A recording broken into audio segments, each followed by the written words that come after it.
રાજ્યમાં આંધી તોફાન સાથે વરસાદની આગાહી, 3 સિસ્ટમ સક્રિય. હવામાન વિભાગના ડાયરેક્ટર ડોક્ટર એ કે દાસના જણાવ્યા અનુસાર રાજ્યમાં ગાજવીજ, આંધી તોફાન સાથે મધ્યમ વરસાદની આગાહી કરવામાં આવી છે. રાજ્યમાં આગામી 2 દિવસ કમોસમી વરસાદની આગાહી કરવામાં આવી છે. 30 થી 40 કિલોમીટર પ્રતિ કલાકની ઝડપે પવન ફૂંકાવાની આગાહી કરવામાં આવી છે.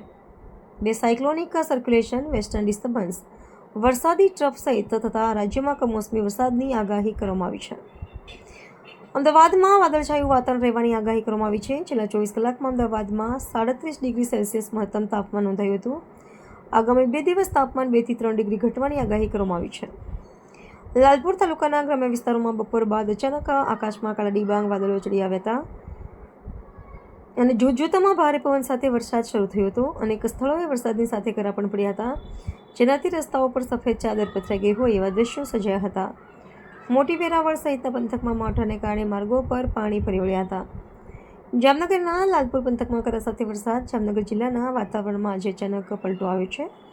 લાલપુર પંથકમાં ગાજવીજ અને કરા સાથે કમોસમી વરસાદ તૂટી પડતા ગ્રામ્ય જનજીવન પ્રભાવિત થયું છે.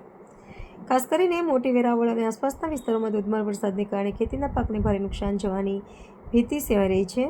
કરા સાથે વરસાદથી લાલપુર પંથકના ગ્રામ્ય વિસ્તારોમાં અમુક જગ્યાએ વરસાદી ઝાપટા જોવા મળ્યા છે.